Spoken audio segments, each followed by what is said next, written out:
உங்களுக்கு வெங்கட்டையா இதுக்கு முன்னாடி தெரியல அப்படின்னா, வெங்கட் அவர்கள் வந்து இஸ் ஐடி ப்ரொஃபஷனல். அவர் சர்டிஃபைட் ராஸ்கல் அப்படின்னு ஒரு யூடியூப் சேனல் வச்சு நடத்துறாரு. பார்க்காதவங்க போய் பாருங்க.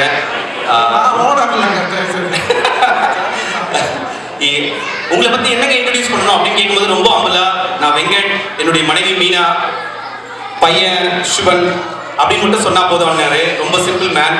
பட் இவங்களை சமாளிக்க நீங்க தான் கரெக்டான ஆளுன்னு நினைக்கிறேன். Let's leave the stage to them. Hello ஓகேவா?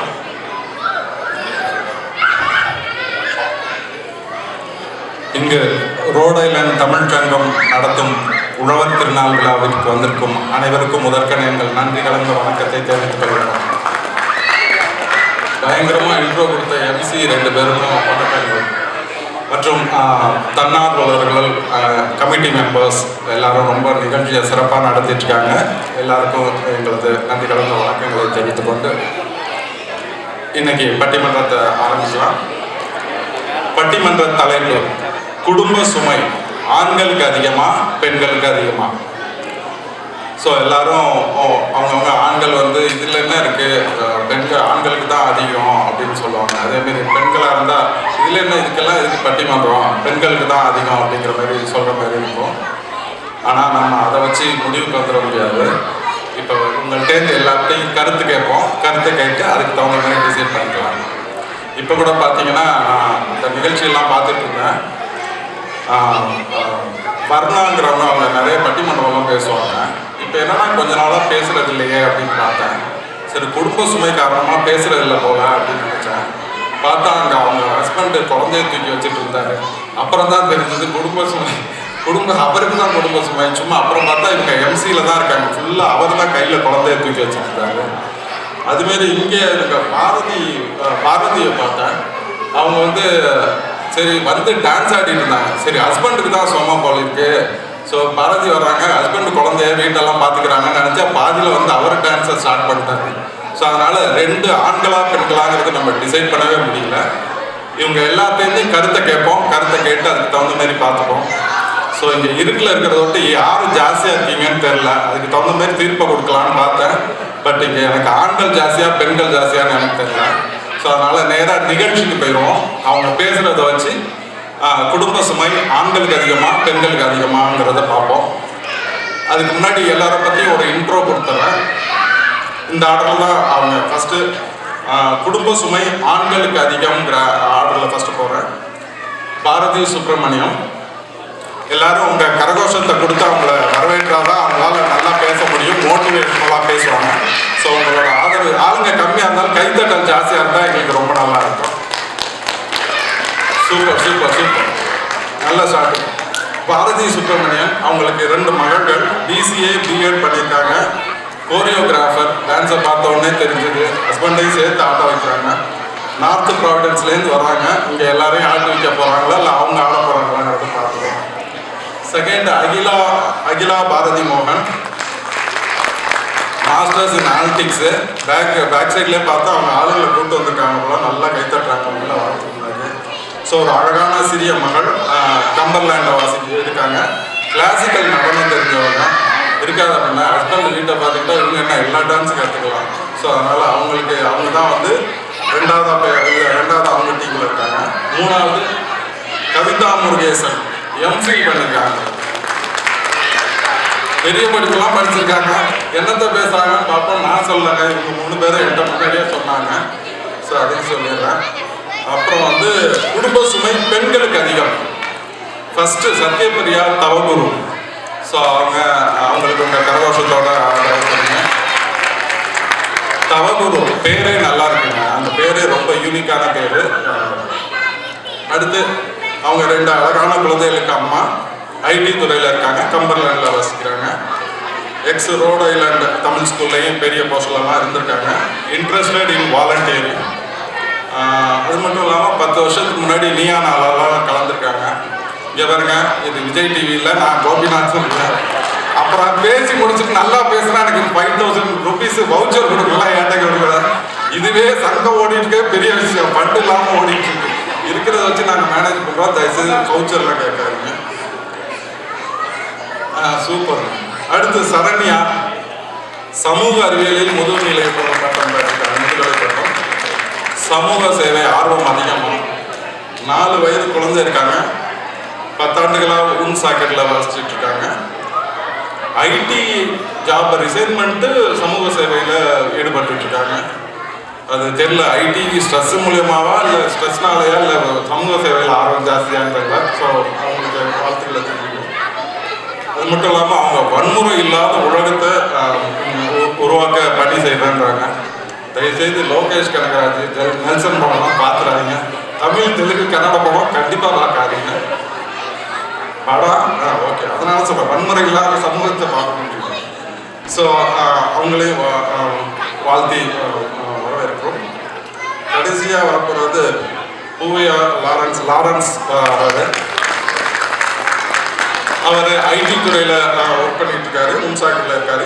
குடும்ப தலைவருக்கு முடிந்தவரை உதவும் முயற்சிக்கும் கணவராம். அப்பெல்லாம் நாங்கள்லாம் இல்லைங்க, இங்கே உள்ள ஆண்கள்லாம் நாங்களாம் என்ன உபத்திரவம் பண்ணுறோம், எல்லாரும் உதவுறோம் குடும்பத்துக்கு. இவர் இதை ஸ்பெசிஃபிக்காக ஹைலைட் பண்ணியிருக்காரு, குடும்ப தலைவிக்கு உதவும் முனைக்கும் கணவன் சொல்லிட்டு. ஸோ அது மட்டும் இல்லாமல் 2 குழந்தைகளுக்கு தந்தை, கவிதை, நாடகம், எழுத்துலலாம் ரொம்ப ஆர்வம். ஸோ அவரையும் இந்த நிகழ்ச்சிக்கு வரவேற்கிறோம். ஸோ இப்போ நேராக பட்டிமன்றத்துக்கு போயிடலாம், ஆல்ரெடி டைம் ஆயிடுச்சு. ஸோ உங்களோட கரகோஷத்தோட ஒவ்வொருத்தரும் நாங்கள் கூப்பிட போகிறோம். தயவுசெய்து அவங்கள நல்ல கரகோஷம் கொடுத்து நல்லா வரவேற்பீங்கன்னு நம்பி நாங்கள் ஸ்டார்ட் பண்ணுறோம். முதல்ல குடும்ப சுமை ஆண்களுக்கு அதிகம்னு பேச வராங்க பாரதி சுப்ரமணியன். வாங்க.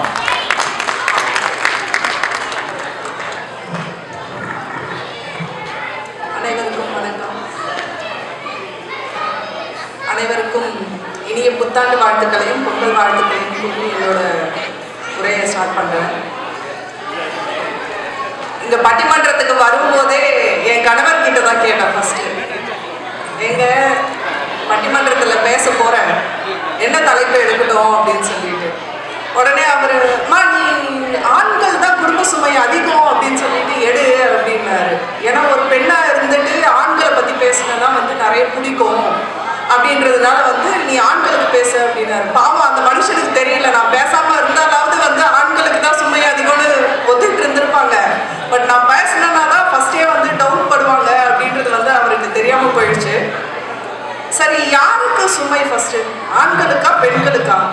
4 பேர் 4 விதமா, இல்லை 3 பேர் 3 விதமா பேசுவாங்க. அதுக்கப்புறமா நம்ம யாருக்கு சுமை அதிகம் அப்படின்றது பார்த்துக்கலாம். பொதுவாக ஒரு குடும்பத்தில் பெண் குழந்தை இருந்ததுன்னு வச்சுக்கோங்க, அந்த குழந்தைக்கு முதல்ல அப்பா உறுதுணையாக இருப்பார். அப்புறம் கூட பிறக்கிற அண்ணன் தம்பிகள் கூட உறுதுணையாக இருப்பாங்க.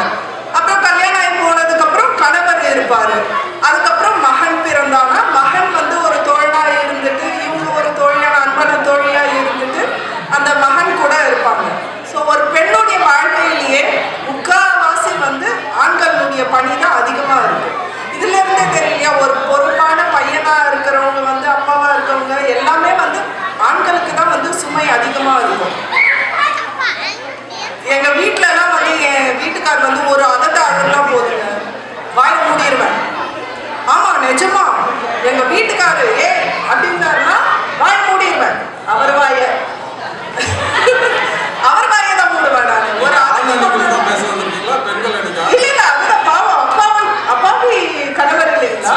ஸோ அதனால அவங்களுக்கு தான் சுமையா இருந்தாலும் சரி, திட்டா இருந்தாலும் சரி, அவங்களுக்கு தான் கிடைக்கும்.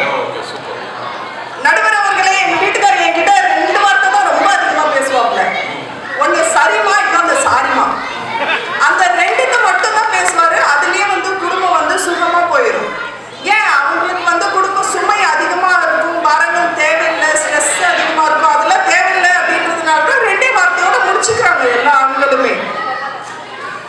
சரி, ஒரு குடும்பத்துல சுமை அப்படின்றத நீங்க எதை வச்சு சொல்லுவீங்க? பணவரவை வச்சா, இல்ல குழந்தைகள் வளர்ப்பை வச்சு சொல்லுவீங்களா, இல்ல அந்த குடும்பத்துல குழந்தைங்களை பாத்துக்கிறத சொல்றீங்களா? எல்லாத்துலயுமே ஆண்களுடைய பங்களிப்பும் அதிகமா தான் இருக்கு. பெண்களுக்கு எந்த அளவுக்கு இருக்கோ அதை விட ஆண்களுக்கு தான் அதிகமான பொறுப்புகள் எல்லாமே இருக்கு இல்லைங்களா? மத்தளத்துக்கு மட்டும் 2 பக்கம் அடி கிடையாது நடுவர் அவர்களே. ஒரு மாடு இருந்தாலும் அடி வாங்கும், செத்தாலும் அடி வாங்கும். அது மத்தளத்துக்கு. அதே போலதான் கணவருக்கும் பிறந்த வீட்லயும் அடி வாங்கணும், புகுந்த வீட்லயும் அடி வாங்கணும். இந்த விஷயத்துல நான் நான் உடன்படுறேன், உண்மைதான். ஒரு மருமகனா இருந்து இங்க எத்தனை பேருக்கு சொல்லுங்க, நம்ம மனசாட்சி தொட்டு சொல்லுங்க, ஒரு மருமகள் அவங்க வீட்டுல ஒரு மகனா எத்தனை பொறுப்பை எடுத்துக்கிறாங்க.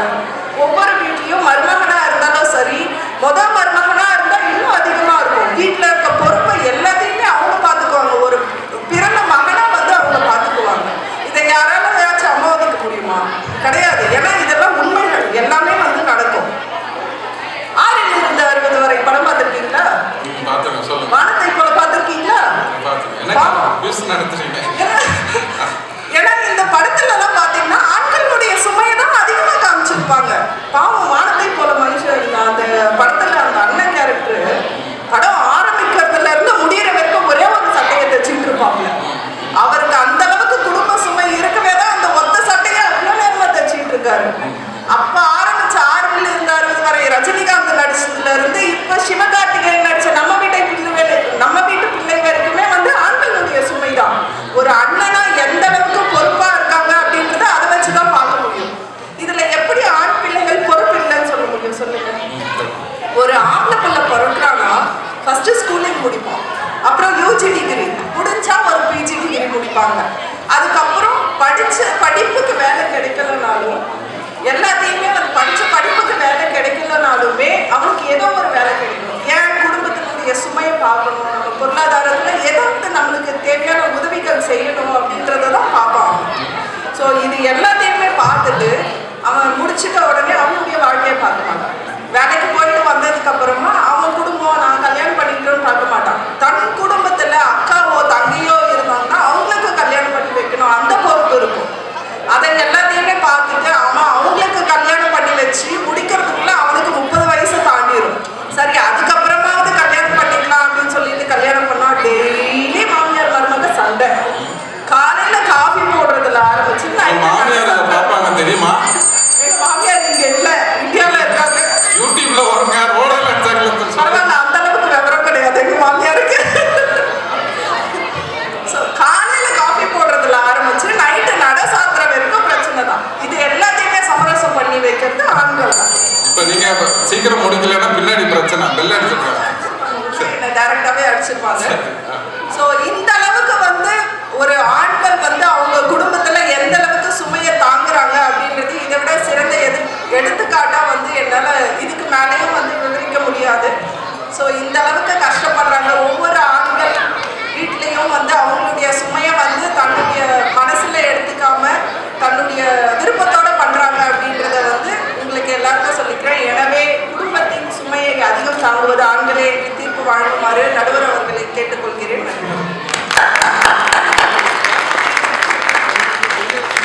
ரொம்ப சிறப்பாக பேசினாங்க பாரதி. ஆண்கள் தான் தன் குடும்பத்துக்காக உழைக்கிறாங்க, வேலைக்கு போய் பெற்றோர்களை எல்லாம் அந்த ஃபேமிலியே ரன் பண்ணணும், நல்லபடியாக ரன் பண்ணி மென்மேலும் முன்னேற்றம் அடையணும், பெண்களை கம்பேர் பண்ணல அப்படின்னு சொல்கிறாங்க. ஆனால் என்ன ஒன்று, இவ்வளோதான் அவங்க ஹஸ்பண்ட் சொல்லி தான் பேச வந்தேன்னு சொல்கிறாங்க. அவங்க சொல்லலைன்னா அவங்க என்ன டாபிக் எடுத்துருப்பாங்கன்னு தெரியல. பட் எதுவாக இருந்தாலுமே நல்லபடியாக சிறப்பாக பேசுனீங்க. உங்கள் பேச்சுக்கு வாழ்த்துக்கள். இப்போ அடுத்து சத்யபிரியா தவகர் வராங்க. அவங்க இவங்களுக்கு என்ன பண்ணுறாங்கன்றத பார்ப்போம். அவங்க பேசுகிறத வச்சுட்டு நம்ம முடிஞ்சிருக்கோம்.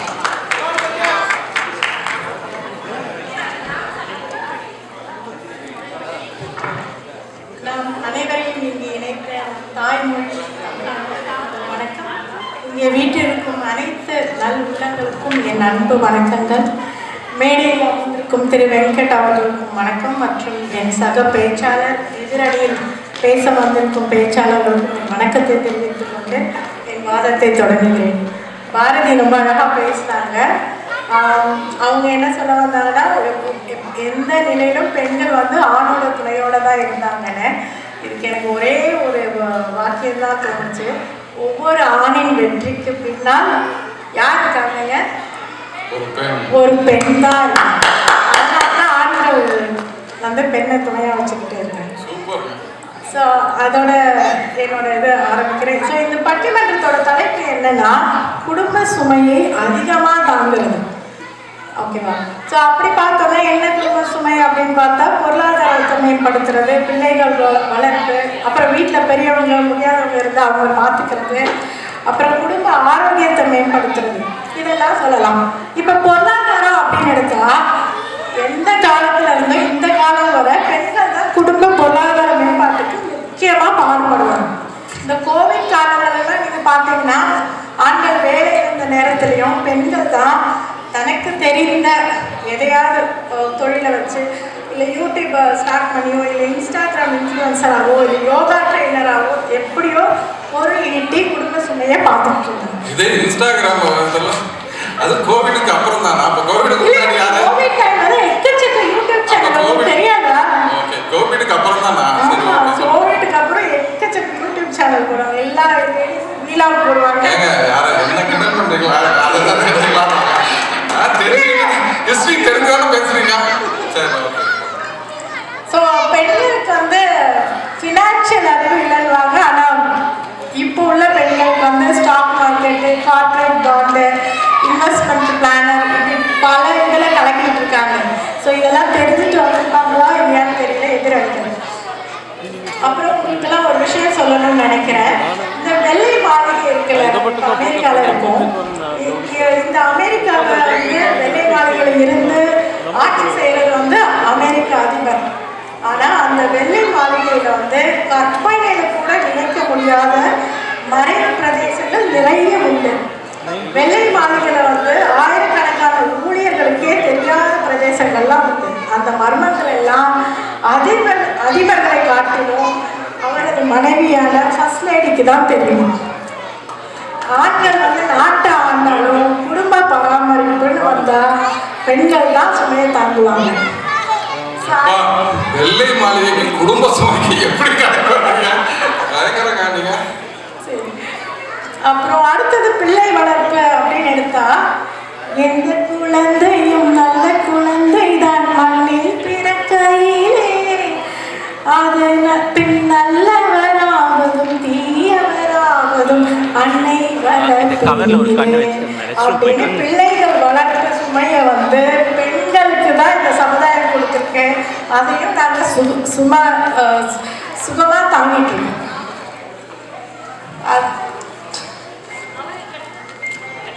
அம்மா தான் ஒரு குழந்தைய எந்த சமுதாயத்திலையும் எங்க சமுதாயத்துல நல்லது கெட்டது சொல்லி வளர்ப்பாங்க.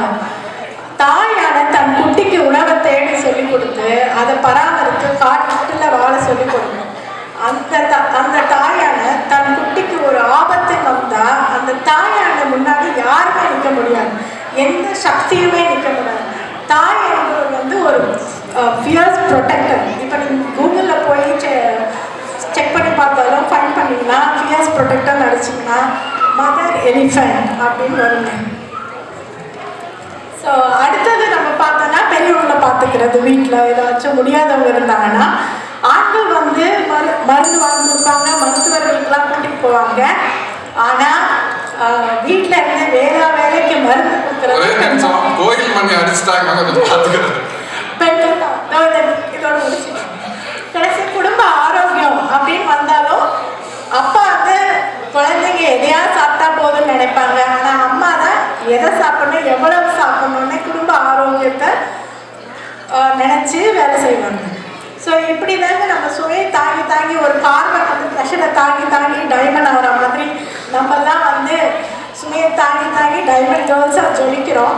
அதுதான் நம்ம எதிரணியும் ஜொலிக்கிறாங்க. ஆனால் அதை தெரியாமல் வெளியே வந்து இப்படி பேசிகிட்டு இருக்காங்க. கடைசியாக வந்து சொல்லி முடிவு பண்ணிக்கிறேன் என்னோட உரையை. இந்த பில்டிங் வந்து நீங்கள் வெளியே பார்க்குறீங்க. இந்த பில்டிங் எப்படி ஸ்ட்ராங்காக நல்லா நிற்குதுன்னா அதுக்கு முழுமையான காரணம் இதுக்கு கீழே போட்ட ஃபவுண்டேஷன், அதாவது அஸ்திவாரம். ஓகேவா? அதை மாதிரி தான் நீங்கள் குடும்பம்லாம் நல்லா இருக்குது அப்படின்னு பார்த்தா ஆண்கள்னு பொதுவாக சொல்லிடலாம். ஆனால் நல்லா கூர்ந்து கவனித்து பார்த்தீங்கன்னா பெண்கள் தான் குடும்ப சுமையை இந்த அஸ்திவாரம் மாதிரி தாங்குவாங்க. ஸோ பெண்கள் இல்லைன்னா குடும்பமே ஆடி போயிடும். இந்த பில்டிங் அஸ்திவாரம் இல்லாமல் ஆடுற மாதிரி. ஸோ பெண்கள் தான் சுமையை தாங்குறாங்கன்னு சொல்லி என் உரையை முடித்துக் கொள்கிறேன். நன்றி. உங்கள் அனைவருக்கும் என் இனிய பொங்கல் நல்வாழ்த்துக்கள்.